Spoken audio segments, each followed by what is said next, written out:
Je vais vous montrer des tweets, et vous allez devoir deviner le quotient intellectuel, le QI, des individus qui les ont écrits. Voici le premier tweet. Le Bitcoin va doubler dans les 45 prochains jours. Et voici le second. Seul Jésus est Dieu, seul Jésus est Seigneur, seul Jésus est roi. Le QI, je le rappelle, c'est un nombre qui indique comment quelqu'un se débrouille dans des petits défis de logique, de mémoire et de compréhension, comparé à d'autres personnes du même âge. Si votre score est supérieur à 100, vous êtes au-dessus de la moyenne. Inférieur à 100, vous êtes en dessous. Un QI est considéré élevé aux alentours de 120, car cela correspond à peu près aux performances situées dans les 10% supérieurs de la population. Mais revenons à notre jeu dans lequel vous devez évaluer le quotient intellectuel de qui a écrit la première phrase et qui a écrit la deuxième phrase. Vous avez deux scores à votre disposition. Un QI de 160 et un QI de 60. Alors à votre avis, quel QI a écrit quel tweet ? Et là, si vous jouez le jeu, vous commencez à comprendre. Vous réalisez que l'enjeu n'est pas vraiment de trouver la bonne réponse, mais de percevoir à quel point notre lecture d'un tweet change selon l'intelligence que nous prêtons à son auteur. Un conseil d'investissement livré par un QI de 160 ? En revanche, si c'est un QI de 60, un prêche tweeté par un QI de 60 ? Bah, et alors ? En revanche, si c'est un QI de 160, vous seriez curieux de connaître ses arguments, non ? Bien sûr, ce que nous faisons là, c'est jouer avec nos préjugés, nos a priori, nos probabilités intuitives. Même si QI et croyances religieuses sont corrélées, scientifiquement, rien n'indique que l'un cause l'autre. Mais là où je risque fort de vous surprendre, c'est que ces deux tweets n'ont en réalité été écrits ni par un QI de 60, ni par un QI de 160. Non, ces deux tweets proviennent de Yeon-Hoon Kim, détenteur du record du monde de QI le plus élevé, un QI de 276.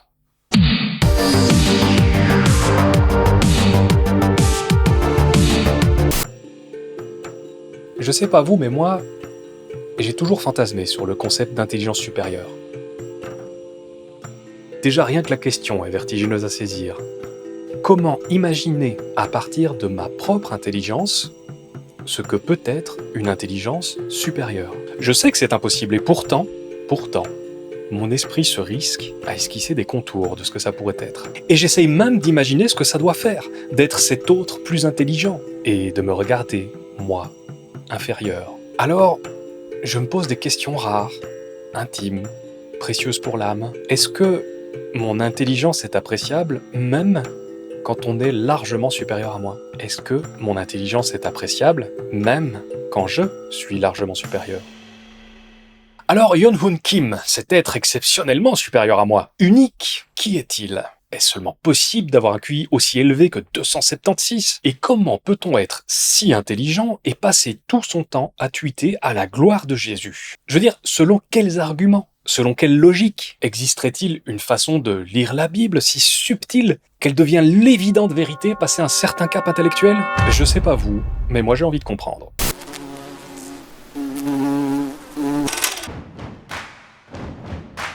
Un homme d'une telle importance doit forcément avoir tous les réseaux qu'il faut pour exprimer sa pensée. Commençons donc par le plus évident pour nous tous ici, YouTube. Et là, c'est le choc. Jésus est la réponse. Jésus a brisé la matrice. Je peux prouver mathématiquement l'existence de Dieu.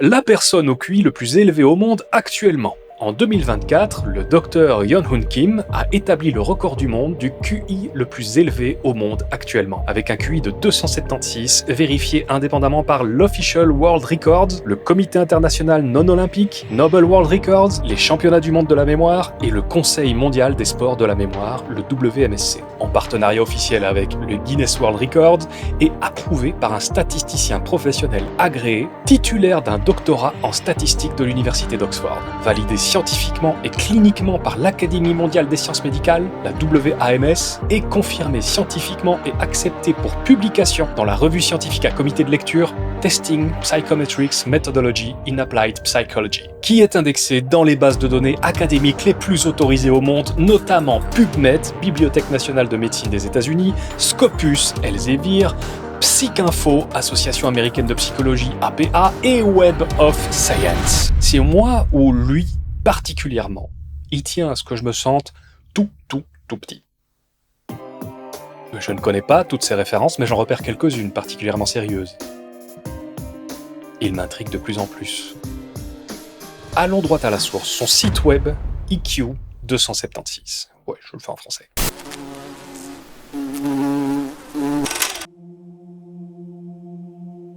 Waouh. Des certificats, des prix, des diplômes, tout est là. Simple, accessible, facile à vérifier. Et pourtant, il suffirait qu'un seul de ces papiers soit faux pour que tout le château de cartes s'effondre. Ou alors, ce serait mon esprit, jaloux, qui tente vaille que vaille de tenir tête à cet être supérieur, l'espace d'une ultime vérification. Et sur son site, la description est plus étoffée encore que sur YouTube. En 2024, il a été désigné comme la personne ayant le quotient intellectuel le plus élevé au monde par Reader Digest, The Economist, CNN, CNBC, US Weekly, Newsweek, etc. Quand tu mets etc. dans une liste qui contient de tels noms, c'est du sérieux. Et puis, mon regard est attiré par certains noms. Un peu plus bas. En tant que président-directeur général, le Dr Yeon-Hoon Kim a fondé l'United Sigma Intelligence Association, l'USIA, une organisation à but non lucratif, qui rassemble les esprits les plus brillants au monde. Je vois Noam Chomsky, Richard Dawkins, Neil deGrasse Tyson. Et ils ont accueilli à titre honorifique Elon Musk, Jeff Bezos, Bill Gates, Warren Buffett et Stephen Hawking. Ok, il y a que des noms complètement dingues dans cette liste. Mais Richard Dawkins, le sceptique, I very sincerely hope nobody does get their morals from the Bible. C'est impossible qu'il soit cité ici sans s'être exprimé quelque part sur notre ami et sa passion du Christ. Je veux comprendre. Alors c'est quelle fondation déjà ? Le Dr Yeon-Hoon Kim a fondé l'United Sigma Intelligence Association. Donc oui, je lis bien. Yeon-Hoon Kim est le président de l'association dans laquelle il y a Richard Dawkins. Allons voir. Ok. Alors, Meet Our People. Ok. Waouh. Ils sont tous là. Alors c'est vrai. Tout est vrai. C'est juste moi qui suis incapable, par mon intelligence trop basse ou mon ego, de reconnaître une intelligence qui m'est supérieure, même quand c'est écrit en grand et abondamment certifié. Je serais juste, attends une minute, lauréat du prix USIA ? Comment ça, lauréat ? Il a bien dit d'une organisation qui rassemble les esprits les plus brillants au monde. C'est pas des membres parce qu'ils gagnent des prix, si ? Parce que moi aussi, je peux créer une organisation et distribuer des prix pour prétendre ensuite que mes lauréats sont des membres. Bon alors c'est quoi ce prix USIA ? Merde. Même l'IA de Google n'en a jamais entendu parler. Ça ne lui inspire même pas une petite alu. Elle me dit juste qu'elle peut pas estimer le prix d'un USIA puisqu'elle sait pas ce que c'est. Est-ce que je viens de passer de mec plus con qu'un type qui a 276 de QI à mec plus con que l'IA de Google ? Bon, dans les deux cas, ça me va très bien. Mais oui, c'est évident. Yeon-Hoon Kim est une énorme arnaque. Official World Record, ça sonne prestigieux, mais c'est surtout un site web totalement random qui enregistre et recense des records sans aucune légitimité et c'est simple, laissons-les se présenter eux-mêmes. Je décline toute responsabilité quant à ce que vos yeux et vos oreilles vont subir à présent. Pour toute réclamation, veuillez vous adresser à Official World Records.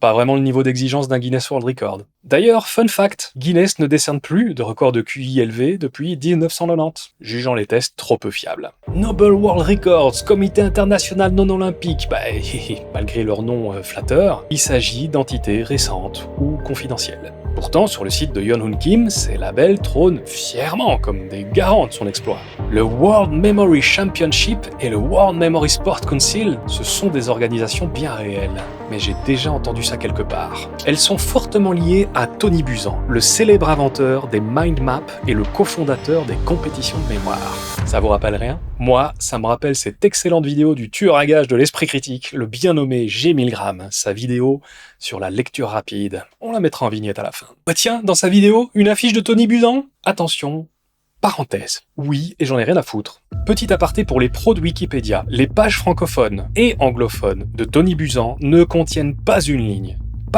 sur le fait qu'il est, pour le moins, controversé. Alors, les rédacteurs Wikipédia, go. Et qui retrouve-t-on dans les instances dirigeantes de ces prestigieux comités ? Yeon-hoon Kim lui-même, nommé membre d'honneur, puis même vice-président du WMSC, l'association qui lui a remis le prix. Mais il est devenu tout ça seulement une fois, son record établi, faut pas abuser. Et puis il y a cet iceberg, gigasociety.net. Oui, c'est un mélange du français et de l'anglais, on s'en fout. Déjà, c'est le clone d'un site réel, gigasociety.com, un authentique cercle de gens au QI incroyablement élevé, et qui met en garde sur sa page de garde contre l'imposture qu'est gigasociety.net. Et la liste ne s'arrête pas là. Le site de Yeon-hoon Kim exhibe une kyrielle de sociétés à haut QI et de registres de génies obscurs qui auraient tous accrédité son score factice. Tout est agencé pour créer une impression d'unanimité de la part d'organismes qu'il a lui-même cofondés, copiés ou côtoyés de très près, et enfin, d'entités parfaitement inconnues qui vérifient pas grand-chose. Perfect organism. La plupart des psychologues s'accordent à dire qu'au-delà de 150 ou 160 de QI, plus aucun test n'est vraiment pertinent. Autant dire que 276, c'est un chiffre qui se dénonce lui-même.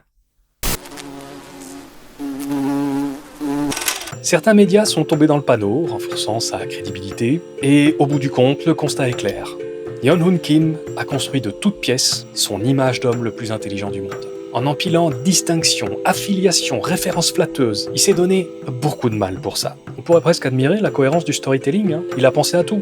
Du record homologué par des instances qu'il influence lui-même, jusqu'au cachet académique, articles scientifiques à l'appui, en passant par la reconnaissance médiatique, et les accolades institutionnelles. L'IA de Google, elle, n'a pas tenu le choc. Et elle régurgite déjà la fake news, sans se racler la gorge. C'est du grand art. Kim est sans aucun doute un homme très intelligent. Mais il a surtout fait preuve d'une intelligence particulière, celle de comprendre comment notre société accorde facilement du crédit aux symboles de réussite intellectuelle. À moins que ce soit une IA non censurée qui lui ait soufflé l'idée. Peut-être que je dis ça parce que je suis jaloux. À moins que cette idée lui ait été soufflée par l'un de ces 5 tipeurs que je me permets de mettre à l'honneur. Permettez-moi de prendre un instant pour remercier du fond du cœur Gilles d'Or, Anatole Slamangar, Pierre-Olivier, Gollum35 et JC Chaussada. Merci à vous de ma part et de la part des autres spectateurs, c'est grâce à vous qu'on passe ce petit moment agréable ensemble. Si vous avez kiffé, n'hésitez pas à rejoindre la liste des gens qui défilent maintenant. Quant à moi,